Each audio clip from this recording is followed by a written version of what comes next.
ओम श्री गणेशाय नमः।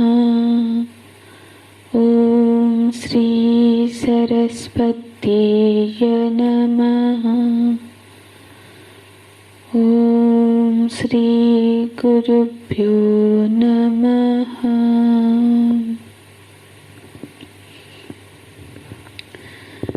श्लोक नंबर 54। स्थितप्रज्ञस्य का भासः समाधिस्तस्य केशव।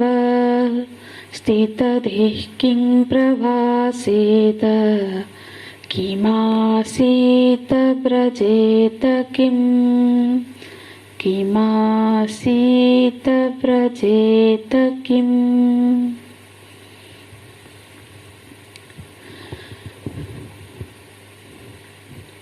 योग बुद्धि और सांख्य बुद्धि दोनों ही बुद्धियों का फलश्रुति का निरूपण प्रभु जी ने किया और यह निर्णय हुआ कि जिसकी बुद्धि आत्मा में स्थित हो गई, माने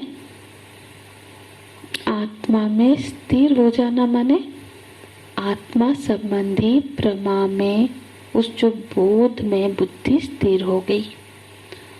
इसका मतलब ये है कि ज्ञान से ही है, ज्ञान होने में और ज्ञान में निष्ठा होने में बीच में एक काल का अंतर है। हो सकता है श्रवण काल में ज्ञान हुआ, माने उस समय प्रमा बनी, उस काल में ही वो प्रमा में निष्ठा भी बन जाए, ये कभी कभी नहीं भी घटता है। हाँ, ज्ञान उपरांत भी विपर्य बना रह सकता है। तो उस विपर्य का निवारण के लिए शास्त्रों में निधिध्यासन की, ध्यान की व्यवस्था श्रुतियों में बताई गई है। तो जो श्रवण काल में आत्मा के संबंधित अज्ञान का निवारण हो गया, माने आत्मा कैसी है इसका निर्णय हो गया, लेकिन जैसा निर्णय हुआ है उसमें निष्ठा प्राप्त नहीं हो पाई, दृढ़ता नहीं बन पाई है। ये जब कई बार ऐसा होता है कि श्रवण काल में नहीं हो पाता है निष्ठा, तो फिर श्रुति भी प्रतिपन्ना बुद्धि हो सकती है। तो ये जो श्रुति भी प्रतिपन्ना बुद्धि है, जिसका वर्णन भगवान ने 53वें श्लोक में किया, तत् उसका क्या हुआ है, आत्मा के संबंध में अभी उस पे कोई संदेह नहीं है, संशय नहीं है, उसको मतलब सटीक ज्ञान है आत्मा के संबंध में, उसका आत्मा के संबंध में अज्ञान अभी नहीं है। फिर भी बार बार ये जो जीव भाव आ जाता है, ये जो विपर्य है, इसका निवारण होता है निधिध्यासन से, निरंतर अभ्यास से। फिर समाधो अचला बुद्धि सास्यति। तो फिर जब समाधावचला बुद्धि ही, ये जो सास्यति निश्चला बुद्धि जब बन जाती है, ऐसी स्थिति जब तक नहीं घटती है, तब तक श्रुतियों में बताई गई जो फल श्रुति है कि मोह और मोह कलेल मिट जाता है, जो शोक मोह से परे हो जाना, ये फल श्रुति नहीं घट पाती है। तो आत्मा के विषय में स्पष्ट ज्ञान होने के बावजूद भी आत्मानुभूति नहीं हो पाती है। आत्मा के संबंध में कोई संशय न होने पर भी वो जो परम आनंद की स्थिति है, तत्र को मोह का शोक, ये स्थिति नहीं बन पाती है। इसलिए फिर उसमें, उस ज्ञान में निष्ठा की आवश्यकता हो जाती है। निष्ठा माने नितराम स्थिति, माने अब एक क्षण के लिए भी उसमें विपर्य का भाव नहीं आता है। एक क्षण के लिए भी कि मैं जीव हूँ, अपरिचिन्न हूँ, ऐसा भाव नहीं आता है। ऐसी जो निष्ठा है उसको बोलते हैं समाधो अचलं बुद्धि ही। ठीक है, तो आत्मा के विषय में उसकी बुद्धि बिल्कुल स्थिर हो गई। अब ऐसे जो महापुरुष है, जिसको ऐसी स्थिति प्राप्त हो गई है, ऐसी स्थिति को प्राप्त जो महापुरुष है उसके लक्षण क्या होंगे। अर्जुन जी के मन में अब ऐसी जिज्ञासा हो रही है, ऐसा प्रश्न उठ रहा है कि अब वो कि ऐसे जो भगवान जिन सारी बुद्धियों का, सांख्य बुद्धि, योग बुद्धि की वर्णन कर रहे हैं, वो जो व्यक्ति जो सांख्य बुद्धि का अधिकारी बन चुका है, उसको वो बुद्धि प्राप्त हो गई है, वो स्थिति प्राप्त हो गई है, वो व्यक्ति कैसा होगा, उसका लक्षण कैसा है।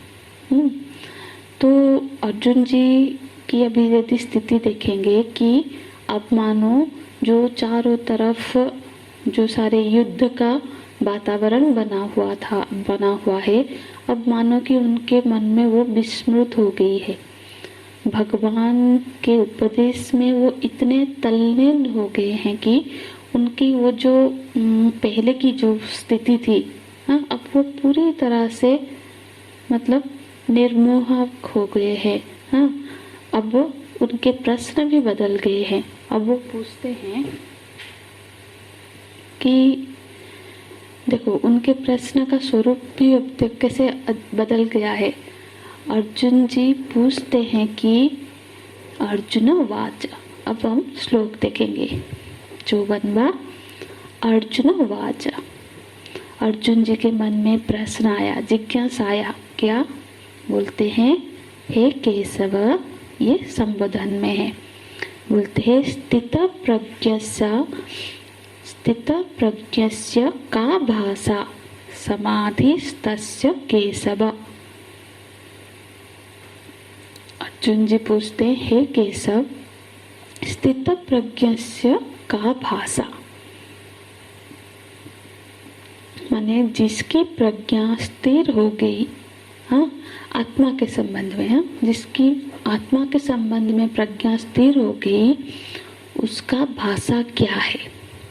समाधिस्तस्य, हे केशव, जो महापुरुष जिसकी जो समाधिस्तस्य स्थित प्रज्ञस्य, ऐसा जो महापुरुष है उसका का भाषा।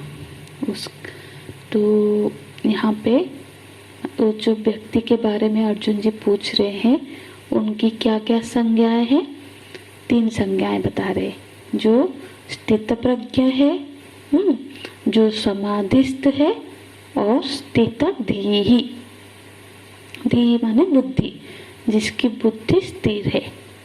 तो ये 3 संज्ञाएं हैं उस महापुरुष की।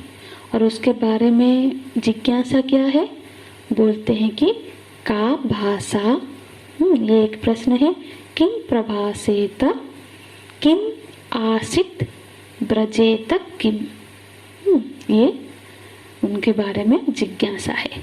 हे केशव, ये संबोधन करते हैं, हे केशव, स्थित प्रज्ञस्य का भाषा समाधिस्तस्य केशव, स्थित देहे किम प्रभासेत किमासीत ब्रजेत किम।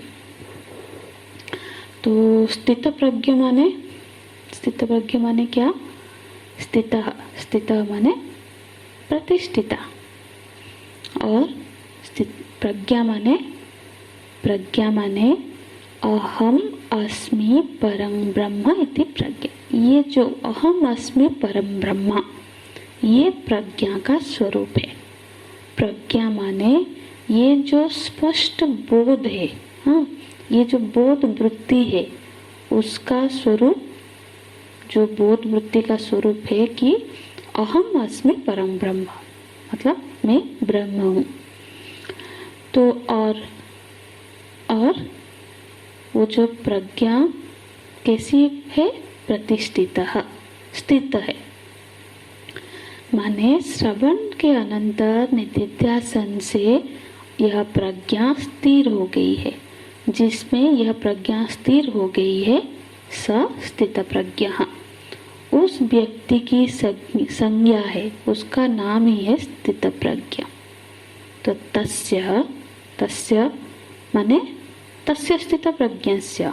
तो प्रश्न होगा तस्य स्थितप्रज्ञस्य का भाषा। माने अर्जुन जी पूछते हैं कि ऐसे जो स्थितप्रज्ञ महापुरुष है उनका भाषा क्या है।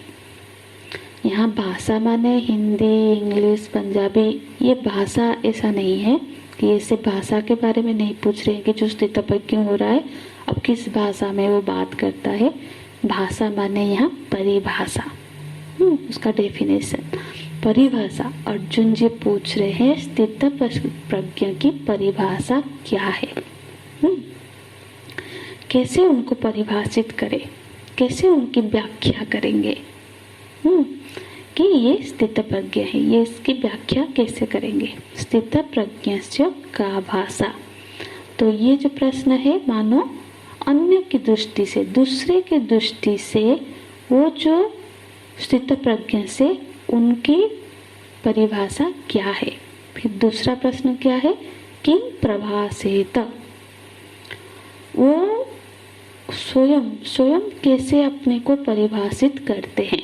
तो दो प्रश्न है। एक तो दूसरे की दृष्टि में उनकी क्या परिभाषा है, और दूसरा उनके अपने स्वयं की दृष्टि में वो अपने को कैसे देखते हैं, कैसे परिभाषित करते हैं। ये दो प्रश्न हो गए। फिर किम आसित ब्रजेत किम। आसित माने बैठना, कैसे बैठते हैं वो। और ब्रजेत माने चलना, कैसे चलते हैं। हालांकि ये जो पूरा सीधा वाक्यार्थ यदि समझेंगे तो नहीं बनेगी बात कि बैठते कैसे हैं, चलते कैसे हैं। वैसे ही बैठते हैं जैसे उससे पहले बैठते होंगे, है ना। तो यहाँ शाब्दिक बिल्कुल अर्थ नहीं है, वो शाब्दिक अर्थ लेंगे तो भ्रमित हो जाएंगे। किम आसित ब्रजेत किम का अर्थ है कि अब कोई महापुरुष जो ज्ञानी महापुरुष से स्थितप्रज्ञ है वो मतलब वो बहुत ज़्यादा प्रवृत्ति मार्ग में नहीं जाते हैं। मतलब बहुत ऐसे संस्थागत रूप से प्रवचन करना वो सब में वो नहीं जाते। जैसे कि रमन महर्षि जी है, हमारे स्वामी तपोवन महाराज जी, इन सब वो सब बहुत प्रवृत्ति में नहीं गए हैं, निवृत्ति मार्ग परायण है। तो ऐसे जो पुनः निवृत्ति परायण महापुरुष है उनका लक्षण क्या है, माने वो आत्मज्ञानी है और मतलब ज़्यादा कहीं आते जाते नहीं है, संस्थागत रूप से काम नहीं कर रहे हैं। जो आसित माने जो एक जगह स्थिर हो गए हैं, ऐसे जो आत्मज्ञानी महापुरुष है किम आसित, तो उनकी जो लक्षण कैसा है। और ब्रजेत किम माने जो ज्ञानी है पर ऐसे परिभ्रमण करते हैं, दुनिया भर में भ्रमण करते हैं, प्रवचन करते हैं, ज्ञान का प्रसार करते हैं। जैसे भगवान शंकराचार्य जी है, जैसे हमारे गुरुदेव है। तो पूरे जीवन उन्होंने ज्ञान का प्रचार किया, जो प्रवृत्ति परायण मार्ग में रहे, पर वो भी ज्ञानी ही है। तो उनका लक्षण क्या है। तो अर्जुन जी का प्रश्न है। 4 प्रश्न हो गए। एक तो दूसरों की नज़र में जो स्थितप्रज्ञ हैं उनकी पहचान क्या है, और दूसरा स्वयं की दृष्टि में उनका क्या पहचान है, वो अपने को कैसे परिभाषित करते हैं। और जो निवृत्ति प्रधान महापुरुष है उनका क्या लक्षण है, और जो प्रवृत्ति प्रधान महापुरुष है उनका क्या लक्षण है। तो इस तरह से अर्जुन जी का प्रश्न है। और आगे के श्लोकों में मतलब 55वें श्लोक से लेकर 72वें श्लोक तक इन प्रश्नों का उत्तर भगवान देते हैं। मतलब स्थितप्रज्ञ महापुरुष की पहचान, उसका लक्षण क्या है, ये विषय है आगे के श्लोकों का, जो कि हम आगे की कक्षा में चर्चा करेंगे। हरि ओम तत्सत। ओम पूर्णमदः पूर्णमिदं पूर्णात् पूर्णमुदच्यते पूर्णस्य पूर्णमादाय पूर्णमेवावशिष्यते। ओम शांति शांति शांतिः। हरिः ओम। श्री गुरुभ्यो नमः। हरिः ओम।